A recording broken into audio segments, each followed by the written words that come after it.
င်္ဂလာပါအောင်စောပိုင် Real Channel ကနေပြန်လည်ကြိုဆိုပါရခင်ဗျာဒီနေ့ကျွန်တော်ရဲ့ Channel ကနေဘဝနဲ့အချစ်ဆိုတဲ့စိတ်ကူးရင်ပုံမြင်အခန်းဆက် Voice Over Vlog ကိုပြောပြပေးချင်ပါတယ်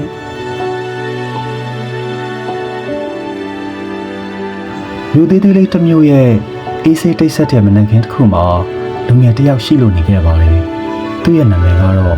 ငယ်ဟာရိုးရိုးရှင်းရှင်းဘဝကိုဖျက်ဆီးနေပေမဲ့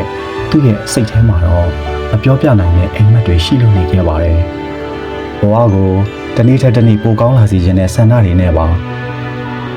။ငယ်ဆိုတဲ့လူရဲ့ဘဝကအရန်ကိုထူးခြားတဲ့အရာတွေမရှိပါဘူး။အနက်တိုင်းလမ်းဘေးကကော်ဖီဆိုင်သေးသေးလေးတစ်ဆိုင်ကိုဝင်ပြီးကော်ဖီတစ်ခွက်တောက်တတ်တယ်။အဲဒီဆိုင်ကသူ့အတွက်စိတ်အနားယူရာနေရာတစ်ခုဖြစ်လို့လာခဲ့တာပါ။ဒီနေ့မှာတော့အဲဒီကော်ဖီဆိုင်ထဲမှာမိန်းကလေးတစ်ယောက်ကိုသူတွေ့လိုက်တယ်။သူမရဲ့နာမည်ကကော့ဟာအပြုံးလေးနဲ့လူတွေကိုကြိုးဆိုတတ်တဲ့မိန်းကလေးတစ်ယောက်ပါသူမရဲ့ပုံစံကပန်းတပွင့်လိုနူးညံ့တယ်လို့ထင်ရတယ်အချိန်လေးကြာလာတဲ့အခါငယ်နဲ့ကော့တို့ဆက်ဆံရေးကအတော်လေးကိုနီးကပ်လာခဲ့တယ်မနက်တိုင်းကော်ဖီဆိုင်မှာဆုံတွေ့ပြီးအကြောင်းအရာအမျိုးမျိုးကိုပြောဆိုကြရင်သူတို့နှစ်ယောက်ရဲ့နှလုံးသားတွေဟာတော်တော်လေးနီးကပ်လာခဲ့တယ်ငယ်ရဲ့နူးညံ့တဲ့စိတ်နဲ့ငယ်ရဲ့ယူသားတဲ့စိတ်ကတယောက်ကိုတယောက်ဆွဲဆောင်ခဲ့ကြတယ်။ဒါပေမဲ့ဘဝဆိုတာ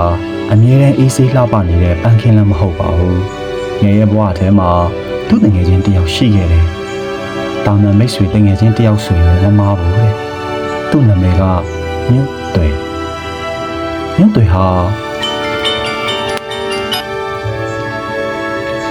့်တွေဟာငယ်နဲ့အတူကြီးပြင်းလာခဲ့တဲ့ငယ်တငယ်ချင်းဖြစ်ပေမဲ့သူ့ရဲ့စိတ်ထဲမှာမနာလိုမှုလေးတစ်ခုတဖြည်းဖြည်းပေါ်ပေါက်လာခဲ့တာပေါ့ကော့ကိုမြင်တွေ့ပြီးတဲ့နောက်ညွန့်တွေရဲ့စိတ်ထဲမှာမပြောပြနိုင်တဲ့ခံစားချက်တစ်ခုဖြစ်လို့လာခဲ့တယ်သူလည်းကော့ကိုစိတ်ဝင်စားလာခဲ့တယ်ထင်တယ်ဒါပေမဲ့ကော့ရဲ့နှလုံးသားကတော့ငယ်စီကိုသာတဖြည်းဖြည်းချင်းကပ်နေခဲ့တာပေါ့အဲ့ဒီအချိန်မှာကော့ရဲ့အနီးဆုံးတငယ်ချင်းတယောက်ရှိနေခဲ့ပြန်တယ်။သူမရဲ့နာမည်ကစူပုတ်လေး။စူပုတ်လေးဟာအပြင်းမန်းမှာစိတ်ဆိုးလွယ်တဲ့ပုံဖြစ်ရပေမဲ့အတွင်းစိတ်မှာတော့အလွန်ရိုးသားပြီးတငယ်ချင်းတွေကိုအယံကျူးဆိုင်တတ်တဲ့လူတစ်ယောက်ပါ။ကော့ဟာတခါတရံစိတ်ရှုပ်ထွေးလာတဲ့အခါစူပုတ်လေးကိုအမြဲတမ်းအကြံတောင်းတတ်တယ်။စူပုတ်လေးကကော့ကိုအမြဲတမ်းတည်ငြိမ်စေဖို့ပြောပြတယ်လို့ကောင်းတဲ့အကြံဉာဏ်တွေလည်းအမြဲတမ်းပေးတတ်တယ်။ဘဝမှာတကယ်ချစ်တဲ့သူကိုယုံကြည်ဖို့အရေးကြီးတဲ့အကြောင်းသူမှသဘောပေါက်လာခဲ့တယ်။ဒီလိုနဲ့အချိန်တွေကြာလာတဲ့အခါညွန့်တွေရဲ့မနာလိုစိတ်တွေကပိုပြီးထင်ရှားလာခဲ့တယ်။ဒါပေမဲ့အချိန်ဆိုတာအမှန်တရားကိုဖုံးကွယ်ထားလို့မရတဲ့အရာတစ်ခုပါ။ဒီနေ့မှာတော့ညွန့်တွေရဲ့အတွင်းစိတ်ကိုသူကိုယ်တိုင်ဝန်ခံလိုက်ရပါတော့တယ်။အဲ့ဒီချိန်မှာငယ်လေးဘဝအကြောင်းကိုပို့ပြီးနားလည်လာခဲ့တယ်။ချစ်ချင်းဆိုတာ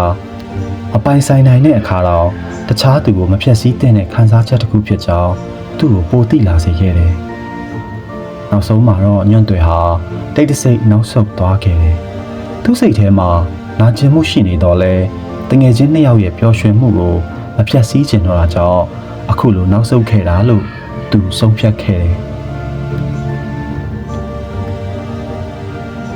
ဒီနေ့မိုးလေးတွေဖွဲဖွဲရွာတဲ့ညနေခင်းမှာငယ်နဲ့ကော့တို့လမ်းလေးတစ်လမ်းမှာအတူတူလမ်းလျှောက်နေခဲ့ကြတယ်။မိုးရေတွေတိတ်တဆိတ်ကျနေပြီးလေပြေတစ်ချက်လှုပ်ရှက်သွားတဲ့အခါဘဝရဲ့အေးချမ်းမှုကိုသူတို့နှစ်ယောက်အတူတူလမ်းလျှောက်ရင်းခံစားနေခဲ့ကြတယ်။ဘဝဆိုတာတကယ်တော့ဇလန်းတစ်ပုဒ်လိုပါပဲ။တစ်ခါတရံဝမ်းနည်းမှုတွေရှိတတ်တယ်။တစ်ခါတရံပျော်ရွှင်မှုတွေလာတတ်တယ်။ဒါပေမဲ့အဲ့ဒီအရာတွေအားလုံးပေါင်းစပ်ပြီးမှလူတစ်ယောက်ရဲ့ဘဝဇလန်းကပြည့်စုံလာတာပါဒီလိုပဲငယ်နဲ့ကော့တို့ရဲ့ဇလန်းဟာဒါဟာအဆုံးသတ်မဟုတ်သေးပါဘူးအဲ့ဒီနေ့မိုးရွာနေတဲ့လမ်းလေးပေါ်မှာသူတို့နှစ်ယောက်လမ်းလျှောက်နေတဲ့ခရီးလမ်းဟာသူတို့ရဲ့ဘဝဇလန်းတွေကအခန်းသစ်တစ်ခုကနေနောက်ထပ်အခန်းသစ်တစ်ခုကိုရှောက်လန်းဖို့အတွက်ပြင်ဆင်ရင်းရှောက်လန်းနေကြတာပဲဖြစ်ပါတယ်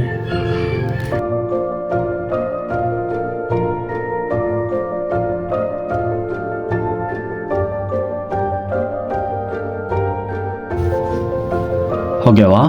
ဒီနေ့မှာကျွန်တော်ပြောပြပေးခဲ့တဲ့ဘဝနဲ့အချစ်ဆိုတာဆိုတော့စိတ်ကူးရင် voice over vlog story ကိုတော့